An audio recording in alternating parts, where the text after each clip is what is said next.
Boa noite a todos que nos acompanha. Boa noite, pastor Nelson. Boa noite, meu irmão. Para você e boa tarde, né? Boa tarde. Boa tarde. 4 horas à minha frente. 4 horas à minha frente. Vocês estão sempre à minha frente, né? 4 horas, sempre 4 horas à frente. Tá me ouvindo bem? Estou ouvindo bem. Vocês estão me ouvindo? Estou ouvindo bem. Vocês estão me ouvindo? Sim, estamos ouvindo bem. Ótimo. É um prazer, viu, pastor, receber você nessa live para discutir esse tema tão importante para todos nós cristãos, né? É um tema que a gente colocou como conversão da mente, a importância da cosmovisão cristã. E é interessante quando a gente fala, né, nesse nome cosmovisão, às vezes as pessoas se perguntam, né, o que é cosmovisão, o que é isso, né? Então, acho um tema bem interessante, acho que todas as pessoas que tiverem a oportunidade de assistir aqui com a gente ao vivo, e depois de assistir também em algum outro momento, terão a oportunidade de aprender muito, né, da importância desse assunto para todos nós cristãos. Eu quero começar, pastor Nelson, fazendo a sua apresentação, né? Pastor Nelson Monteiro é missionário da PAOC, da Pentecostal Assemblies of Canada, no Brasil, e atualmente mora no Canadá. Qual cidade, pastor, que o senhor está morando? Estou em Vitória, do lado do Pacífico. Então, por isso as 4 horas, né, de diferença. Exatamente.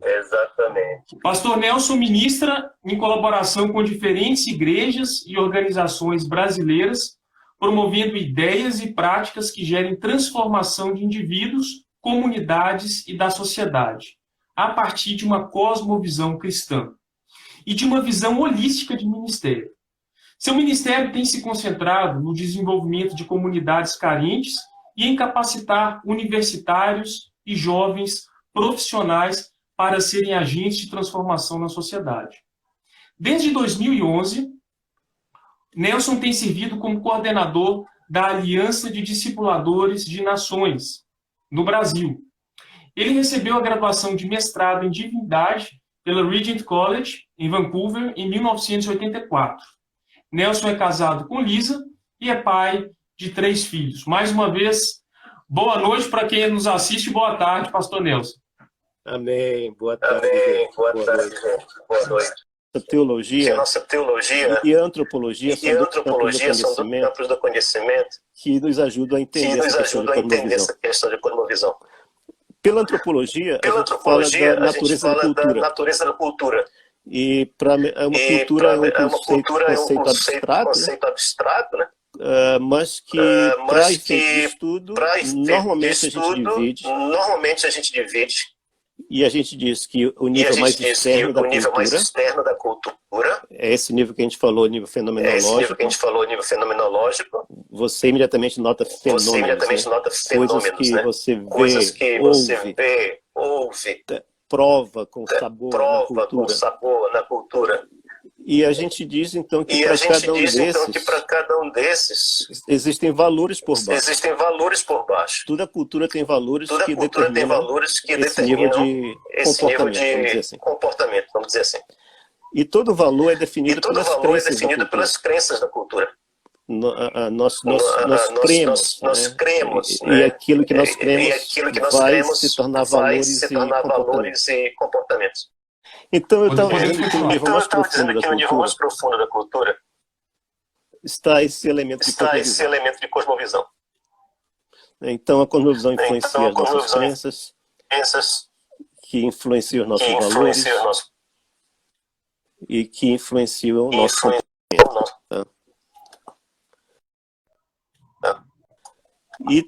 Quando a gente fala da natureza da cultura, tem uma família de palavras. A gente pode falar de cultura no sentido da agricultura.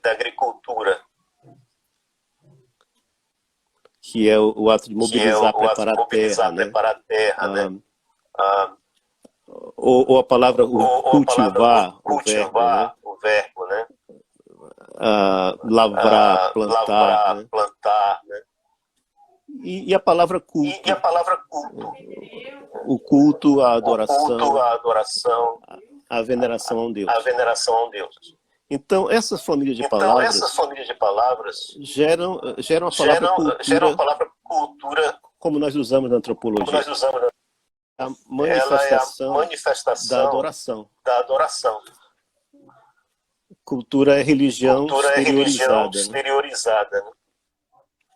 Até quem se diz não religioso está fazendo uma afirmação filosófica, teológica. Aquilo que você crê vai determinar como será a sua cultura. Então, a sua cosmovisão lá no centro pode continuar. Determinar, né? Que vai determinar tudo isso. Então, é interessante, quando a gente fala de cosmovisão, isso está intrinsecamente ligado àquilo que a gente crê. Então, tudo a partir daquilo que eu creio, toda a minha visão, todas as pessoas têm uma cosmovisão, mesmo que seria isso, então? Sim, né? Aquele exemplo clássico que a gente usa é o exemplo das lentes nos óculos. Que quem usa óculos vê a realidade ao redor a partir daquelas lentes. E o outro exemplo clássico é Darren Miller, nosso amigo, usa muito o exemplo do Príncipe Henrique, que no século XIV enviou uma série de navios para as Índias. Então, a gente pode falar que todas as pessoas têm uma cosmovisão, porque todas as pessoas utilizam lentes, né, para interpretar o mundo, para interpretar os fatos, e muitas vezes não tem ciência disso, né? As pessoas simplesmente reproduzem um pensamento como se aquilo ali fosse algo automático, mas na verdade o que elas estão reproduzindo é nada mais, nada menos do que aquilo que está lá dentro delas, aquilo que elas creem. Seria isso, né? Exatamente. Para o pessoal de tecnologia de informação, né, eu uso o exemplo do motherboard, da placa-mãe do computador. Né? Então você está usando o seu computador ali, mas você nem vê a sua placa-mãe. Mas é ela que está permitindo todos os benefícios e aplicações que o seu computador lhe dá. Né? Então a cosmovisão é mais ou menos isso. Ela está meio escondida por debaixo da cultura, mas ela está influenciando. Cada pessoa está operando a partir de uma cosmovisão, né? Então, essa lógica, pastor, de cada pessoa operando através de uma cosmovisão, isso tem um impacto muito grande, então, na cultura, né, e na sociedade como um todo. Ou seja, a gente pode falar que uma sociedade, que uma cultura é produto da cosmovisão operante numa sociedade? Sim, e não apenas isso, como eu falei, essas duas disciplinas que nos ajudam a tentar compreender a antropologia e a teologia, né? Porque nós criamos culturas iguais aos deuses que nós adoramos, como diz o Darren, né? Então, aquilo que você crê, e no certo sentido, aquilo que você adora, como eu falei, mesmo uma pessoa que se diz não religiosa, ela está fazendo uma afirmação religiosa, porque ela crê em alguma coisa. Mesmo que seja um ateu, não Deus, né? Que é uma religião da negação, na realidade, né? Não é propositiva e positiva, é uma negação. Eu não acredito que exista, que Deus exista, né? Mesmo a pessoa assim, ela tá criando cultura igual aos deuses que ela adora. O Deus dela o centro é o homem, né? E não Deus, no caso do ateísmo. Mas todos nós criamos culturas iguais, né? E a nossa cosmovisão cristã não é diferente. Nós temos uma cosmovisão cristã que vai gerar níveis de crenças, valores e comportamentos e ações que vão estar intrinsecamente ligadas ao Deus que nós adoramos, né? Isso é muito profundo, pastor, porque quando a gente fala, então, que cultura é a mesma raiz da palavra culto, né? Como foi falado aqui, ou seja, o que todos nós chamamos de cultura, a cultura brasileira, a cultura de uma organização, a cultura de uma cidade. Então, é produto daquilo que a gente crê como sociedade. Isso é muito, muito interessante para a gente entender uma série de coisas. Mas, de forma prática, pastor, como que isso impacta assim, no nosso dia a dia? Por exemplo, fazendo uma leitura no cenário brasileiro, como que a gente pode ver que a cosmovisão, né, que opera no Brasil, ela impacta? Por isso, a gente sempre fala sobre isso, é a raiz da nossa cultura brasileira, né? Quando a gente estuda as raízes da nossa cultura brasileira, a gente vai ver um encontro de 3 povos principais, né? Os indígenas, que a gente chama aqui de First Nations, né, que estavam no Brasil já, quando os europeus vieram, segundo grupo, os portugueses, né? E mais tarde, os africanos que foram trazidos para o Brasil, principalmente na instituição da escravidão, né? Então, o encontro dessas 3 culturas, africana, indígena e europeia, os portugueses, isso aí é a raiz da nossa cultura. Então, nós falamos do animismo como muito forte na nossa cultura, vindo dos africanos, vindo dos indígenas, vindo de muitos europeus que vieram, apesar do catolicismo, mas na prática eles eram animistas, né? Eles adoravam espíritos e outros deuses, né, do animismo. Então, no animismo, que está nas raízes da nossa cultura, você manipula os deuses, né? Você traz oferendas, você traz uma oferenda para trazer um benefício para você ou para agir contra alguém, né? As próprias religiões de influência africana e que ainda continuam no Brasil, né? Até hoje, as religiões afros. Então essa manipulação que vem do animismo, que é uma cosmovisão animista, elas se refletem na cultura no fenômeno da corrupção. Você começa a manipular não apenas os deuses como oferenda, mas você começa a manipular pessoas, né? Começa a manipular sistemas, você começa a tirar proveito, né? Você começa o alvo é você se beneficiar de qualquer que seja a maneira, não existe uma ética nesse sentido. E você começa a manipular, a corromper, entra a corrupção, né? Entra toda uma série de que nós conhecemos na nossa cultura muito comum, né? Níveis. Então, esse é um exemplo muito prático na sociedade do que uma cosmovisão animista gerou. E a nossa cosmovisão brasileira tem muito de animismo, de cosmovisão animista no meio, né? E graças a Deus pelo Evangelho que está liberando muito disso, mas a gente ainda continua dentro de uma cultura que tem muito a ver com esse encontro prático com a corrupção que vem de uma cosmovisão animista, né? Interessante. Quando a gente ouve, então, essa contextualização, esse panorama histórico, né, e de como... Então, o animismo, a gente pode falar que é uma cosmovisão, é um tipo de cosmovisão. E essa cosmovisão animista, ela exerceu e exerce ainda muita influência no Brasil, e uma das características dela é de manipulação.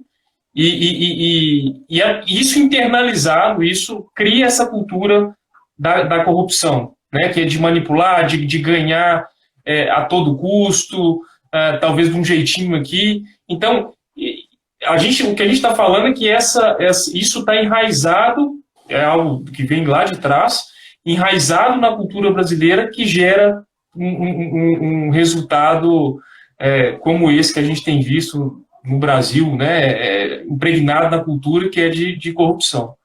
É bem interessante quando a gente começa a fazer essa associação, pastor, de como que esses principais cosmovisões que a gente tem, quais são outras cosmovisões, pastor, que a gente pode falar que são bem dominantes e que a gente tem aqui também no Brasil, assim, de uma maneira bem forte. Só para ainda sair do animismo, né, a palavra animismo vem do anima, né? A palavra latim anima, que é alma, espírito, né? Não tem a ver com animal tanto, não. É mais com anima, alma e espírito, né? Então, essa adoração, veneração de espíritos, de deuses. A outra coisa importante que eu não quero esquecer de dizer também é que a cultura é dinâmica. Não significa que porque você tem uma cultura que tem uma influência animista enorme desde as suas raízes, como é a cultura brasileira, que a gente está travado, como está acontecendo com a nossa internet aqui, né? Você está travado naquela cultura. É dinâmico. A cultura muda e tem o que nós chamamos os elementos supraculturais da cultura, né, que a gente vai falar já sobre eles. Mas sobre a tua pergunta, a outra cosmovisão, que é o estabelecimento hoje, né, nós vivemos dentro desse, a palavra que nós usamos, estabelecimento, a mídia, a política, a educação, o meio acadêmico, as artes.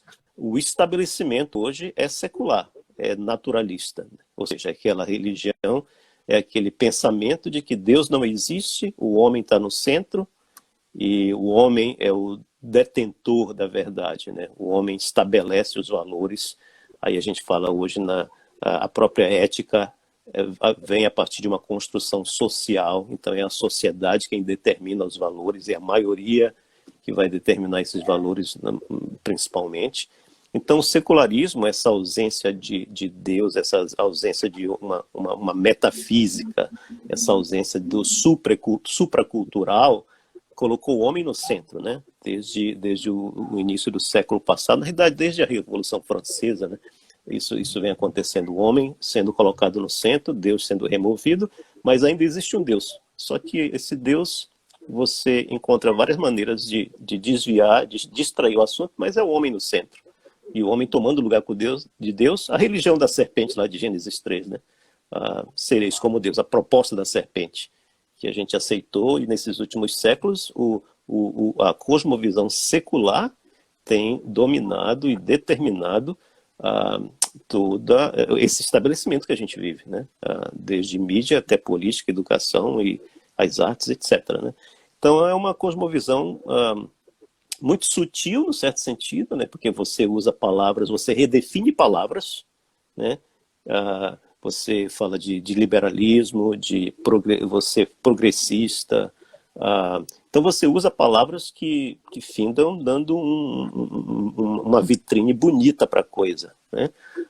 Mas no fundo é o homem no centro determinando os seus próprios valores, como falar de uma ética, como falar de uma não existe uma metafísica, né? Como cada um define, eu escolho o que eu quero ser, né? Então é uma cosmovisão inteiramente ateísta, né? Nós temos a nossa cosmovisão teísta, é uma cosmovisão inteiramente ateísta que domina hoje o estabelecimento, né? Então a gente está falando, então, de uma segunda grande cosmovisão. A gente falou desse bonismo, né, que tem todas as características de manipulação, e agora a gente coloca o secularismo como característica de colocar o homem no centro. Então, quando as pessoas internalizam isso, creem nisso, isso gera uma série de comportamentos, né, na sociedade, né, o homem no centro. Eu posso falar, então, que por exemplo, todo esse movimento que a gente vê da ideologia de gênero, enfim, isso tudo parte de uma cosmovisão secular, com o homem no centro, a maneira que eu sinto, hoje eu sinto de uma forma, então é assim que eu tenho que ser visto, amanhã se eu me sinto de outra forma, é assim que eu tenho que ser visto também. Como que isso é fruto dessa cosmovisão secular? Eu posso afirmar isso? De volta àquilo que a gente falou, né? Nós criamos culturas que são iguais aos deuses que nós adoramos, né? Então, se o homem é o centro, então o homem vai determinar a verdade do situação, né? E a gente está chegando nesse ponto hoje que não é só essa construção social que a gente fala, né? Mas quem define? Quando a gente diz assim, não, quem define é a sociedade, é uma construção social. Defender um relativismo, inclusive relativismo cultural, né? Então se tudo é relativo, menos essa afirmação de quem faz, né? O que é engraçado, né? Se tudo é relativo, então eu posso determinar. Então você começa a própria questão da autoridade, né? Em que leis você vai respeitar, né? Porque as próprias leis elas vão ser um resultado da cultura, elas vão mudar de acordo com o que a cultura pensa. Então, se o seu Deus é um Deus secular, as coisas vão mudar muito rápido. As coisas podem mudar muito rápido, né? Elas podem... A verdade não é o mais importante a verdade não existe, na verdade absoluta, no secularismo, na cosmovisão secular. Então você cria a sua narrativa, e a sua narrativa se torna a sua verdade. Você não pode mais falar de significado, de responsabilidade, né, de propósito. Então você remove toda essa plataforma sobre a qual nós, como seres humanos e a sociedade, funcionamos em cima dela.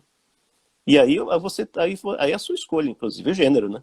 O gênero você faz dele uma construção social. Vem fruto de uma cosmovisão, né, como você falou, pastor, dos deuses que nós cremos, isso vem lá de trás. E aí vem a minha pergunta, né? No meio disso tudo, né, dessa cosmovisão animista, dessa cosmovisão secularista, entra a igreja, né? E com uma cosmovisão cristã. E aí eu queria, pastor, que o senhor falasse um pouco das características, do fundamento dessa cosmovisão cristã. E, ao mesmo tempo, do nosso papel como igreja, né? No meio de uma geração, no meio de tanta confusão ideológica, como portar diante desse momento, né? Dessa situação que a gente vive. Eu ando dizendo, Carlos, que primeiro eu quero falar sobre a nossa cosmovisão cristã, e depois sobre a segunda pergunta que você fez, né? Como a gente reagir, nem agir, como agir, né? Eu ando dizendo que a coisa anda tão insana que a verdade, de repente, a verdade está se tornando uma alternativa de novo, sabe?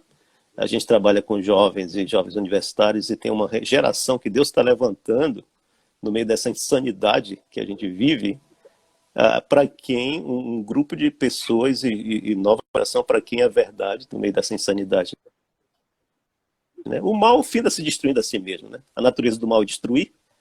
Chega um ponto que o mal fica tão faminto que ele começa a destruir a si mesmo. Eu acho que a gente está vivendo um momento, mas está começando a ver alguma coisa desse tipo acontecer. Mas a nossa cosmovisão cristã, a gente resume em 4 palavras, né?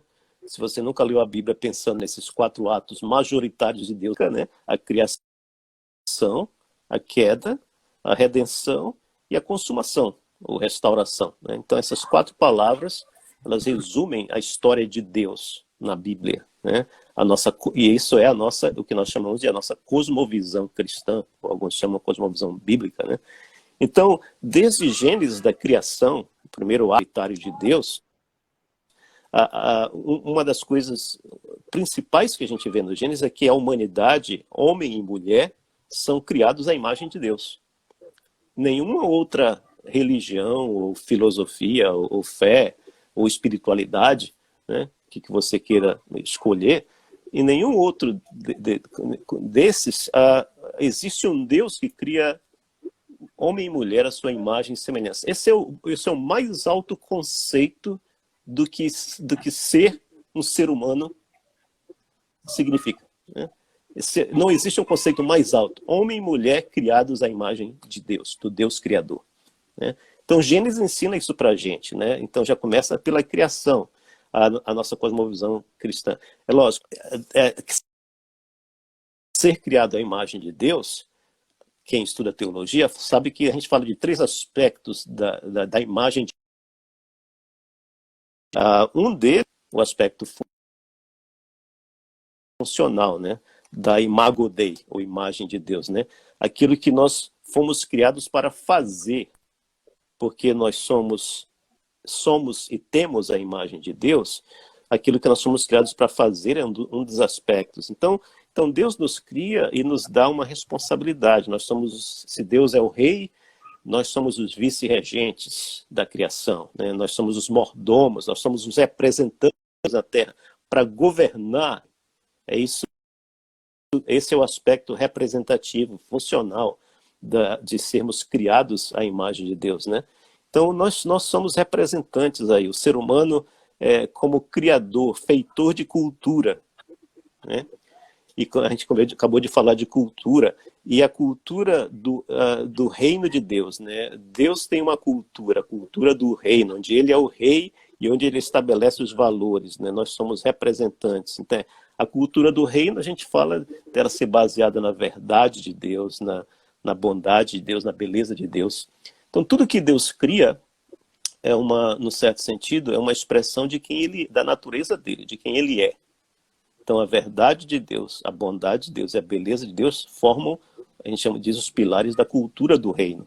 E o ser humano, nesse aspecto representativo da imagem de ser criado à imagem de Deus, ele é um feitor de cultura. Deus criou o homem para criar cultura, para ser feitor de cultura, para espalhar a cultura do reino, né?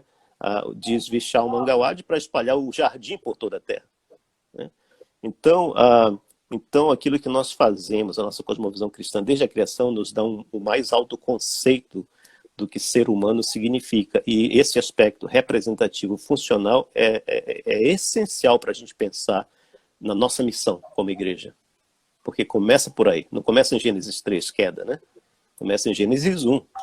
O desígnio, o desenho original de Deus para nós, que ele vai resgatar na cruz, né? Porque o próximo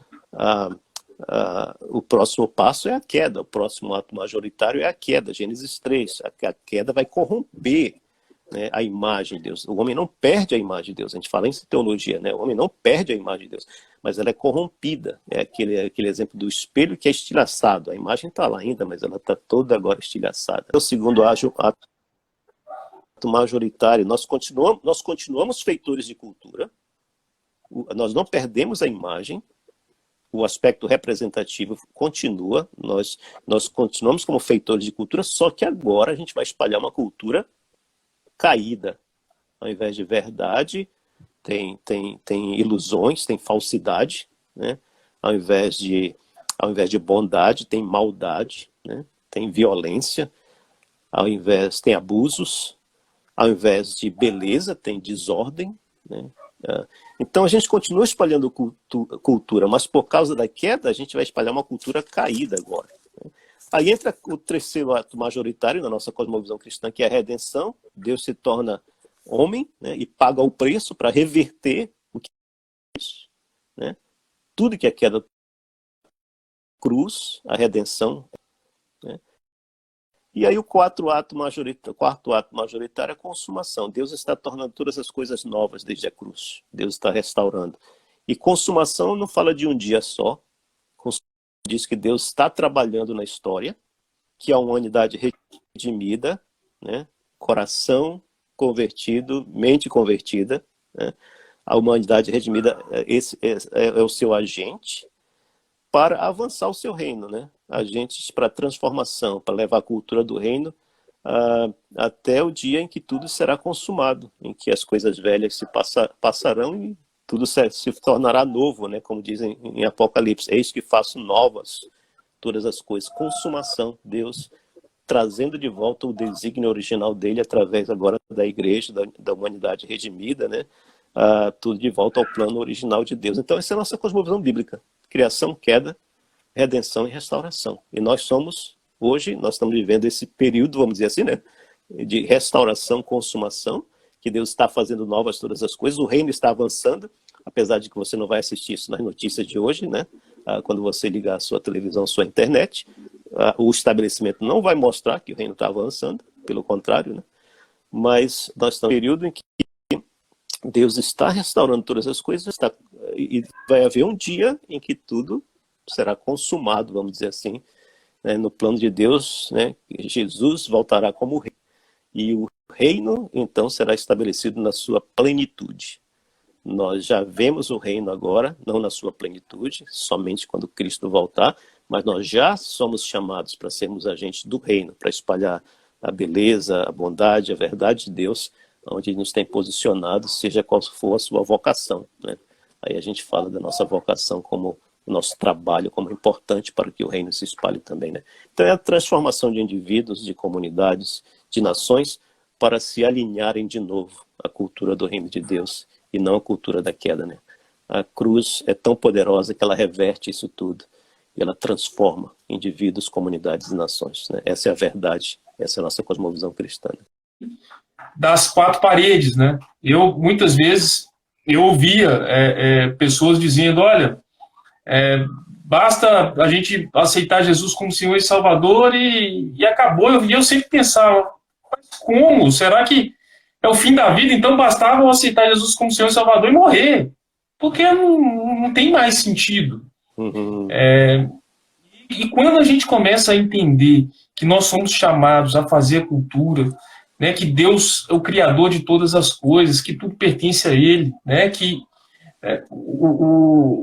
a missão que Ele deu ali, né, de colocar o nome ali nos animais, toda a trajetória bíblica, a gente vê, né, homens e mulheres de Deus fazendo cultura, trazendo tantas contribuições, né, e quando a gente entende isso, a gente percebe que a nossa missão ela é muito maior, né, muito maior do que estar simplesmente frequentar ali os cultos todos os domingos. Tem muita gente que fala, né, já cumpri com a minha obrigação, já fui no culto, tomei a ceia, já ofertei, já dizimei. Então, não, nosso papel é muito além disso.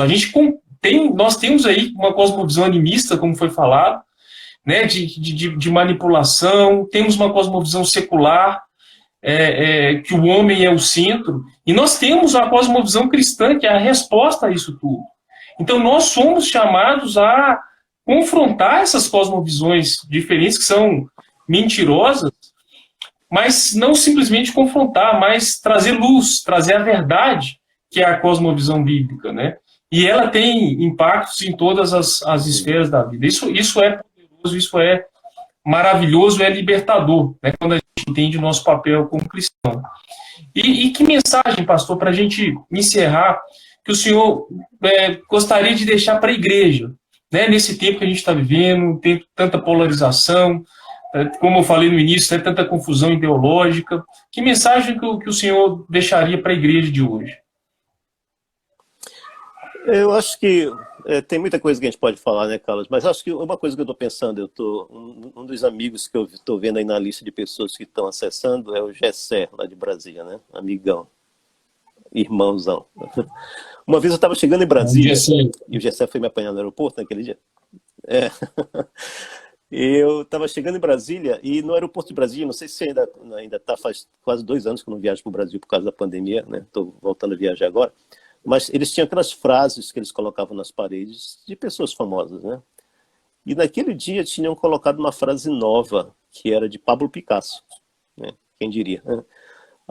E a frase dizia assim: se você é contra, você já é parte do movimento. Sabe como aquilo bateu em mim naquele dia, Carlos? Eu fiquei olhando assim, pensando, e em mim naquele dia bateu assim: puxa, tem tantas agendas anticristãs, anti-Bíblia, né? E eu sou contra. Eu sou contra. Não tem como a gente ser a favor, né? Tem certas agendas que não tem como ser a favor. O perigo é quando a gente começa a ser contra e isso se torna a nossa plataforma. A queda gerou tudo isso, né? Criação, queda, restauração, consumação. A queda gerou tudo isso. A gente vive, assim, o pecado teologicamente, o pecado é um fenômeno universal. A gente vive num mundo quebrado, né? E as culturas vão ser geradas a partir disso. E o estabelecimento secular hoje vai gerar tudo. O perigo é quando o diabo consegue fazer a gente ser tão contra que é só o que a gente é. A gente gasta o nosso tempo todo sendo contra. E a gente esquece que a nossa plataforma não é a queda, não é ser contra. É lógico, a gente vai ser contra, mas isso não pode se tornar a nossa obsessão. A nossa plataforma é redenção. A nossa plataforma é Cristo, né? E se a gente diz que a redenção reverte tudo que a queda tocou, então a gente tem que uma plataforma de redenção, de restauração, né? E aí tem muita coisa para a gente trabalhar.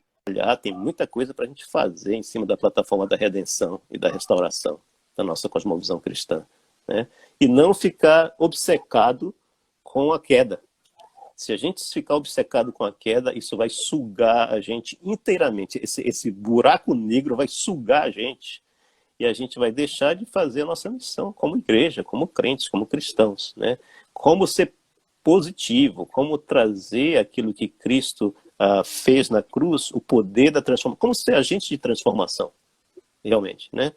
Como gastar nosso tempo sendo agente de transformação. Não é fechar o olho para a queda, não é fechar o olho para...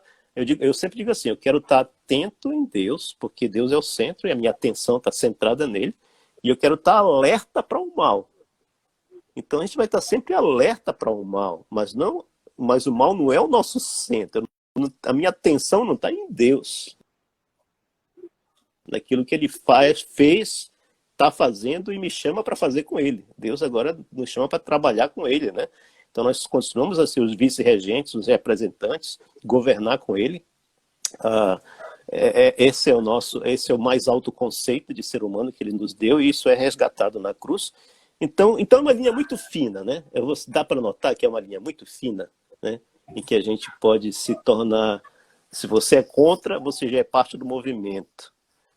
Como não cair e deixar essa ser a nossa plataforma, a plataforma da queda, no mundo quebrado e caído, insano, que a gente anda vivendo, as pessoas estão ensinando e criando verdades, né? Narrativas insanas, e isso começa a querer sugar a gente, esse buraco negro começa. Mas a gente tem uma plataforma da redenção, a palavra de Deus é poderosa, a verdade de Deus é poderosa. Aquilo que Cristo fez na cruz é inigualável, né? Então a gente precisa operar a partir da plataforma da redenção. Como eu pregar o evangelho e ver vidas transformadas, a igreja continuar fazendo o seu bom trabalho no Brasil de evangelismo, de trazer as pessoas para Cristo, ao mesmo tempo como discipular as pessoas para serem agentes de transformação de Deus no meio das suas comunidades, a sociedade, a igreja lá fora, a igreja não presa dentro dos templos, mas influenciando a sociedade, né, com o poder que Deus nos dá, do Espírito Santo de Deus que desceu, né, que está conosco e que gera, e que faz da gente esses agentes de transformação, né? E Eugene Peterson foi meu professor no seminário, ele sempre dizia para a gente, o lugar mais seguro para se estar é na batalha com Cristo. Cristo é o general, Cristo está à frente, ele está na batalha. O lugar mais seguro para se estar é na batalha com Cristo, né? Não sozinho, com Cristo, seguindo Cristo, né? Ocupando o espaço que ele deu para a gente. Cada um de nós, Deus, ele nos dá um espaço para ocupar e para conquistar. Ele nos dá a força, nos dá o Espírito, ele dinamiza a igreja, o Espírito dinamiza a igreja, dinamiza cada um de nós como membros do corpo, e é nesse Espírito que a gente opera, não no Espírito do mundo. Então eu preciso ter obcecado com o Espírito do mundo. Eu preciso garantir que o Espírito de Deus, né, que está me dirigindo, e a plataforma da redenção é a minha plataforma, é a nossa, né? Então eu digo isso, é fácil? Eu não falei que é fácil até agora, né? Mas eu digo assim, eu acho que Deus quer que nós vivamos nessa tensão. Deus nunca vai nos deixar confortáveis, dizer, eu cheguei lá. Deus vai querer a gente nessa tensão, até porque a natureza da fé gera tensão, né? Então Deus nos quer nessa tensão, sendo agentes dele, de transformação, levando a sua bondade, a sua beleza, a sua justiça, a sua verdade, para o mundo caído ao nosso redor, né? Gente, entendendo a obra do Espírito Santo em nós, né, como indivíduos, mas também manifesta na sociedade. Então, eu agradeço, pastor, por esse momento, né? Passa tão rápido. Infelizmente, a gente teve, principalmente eu, que tive bastante problemas com a internet, mas faz parte, né, nesse tempo que a gente está vivendo. Mas eu acho que vale depois a gente conversar mais, trazer mais ainda. Esse assunto a gente pode passar a noite inteira conversando, né? Do que ele impacta em tanta esfera na sociedade, em tanta coisa que a gente tem vivido hoje e que é fruto, né, de cosmovisões que muitas vezes não estão alinhadas aí com a palavra de Deus. Então, eu agradeço e fica desde já, pastor, aí o convite para que a gente possa conversar mais vezes. Obrigado pelo convite e por esse momento participar com vocês. Estou vendo alguns nomes aqui de gente querida aí passando, e um abraço para essa turma querida. E vocês, Carlos, como a gente puder servir, a gente está aqui para servir juntos, para trabalhar juntos, para para levar a plataforma da redenção juntos, né? E vocês, Deus está levantando vocês. Vocês são geração do rei, do reino. Deus está levantando vocês. Vocês vão além do que a minha geração foi. E Deus, eu sou muito empolgado com a geração de vocês. Que Deus abençoe vocês. Amém. O que vocês estão fazendo, viu? Amém, amém. Recebemos essa palavra e dizemos que nós contamos com você, viu, pastor? Sempre. Amém. Conte com a gente aí. Grande abraço, pessoal que nos assistiu. Muito obrigado. Nós vamos salvar a live, né? E em breve nós teremos aí uma live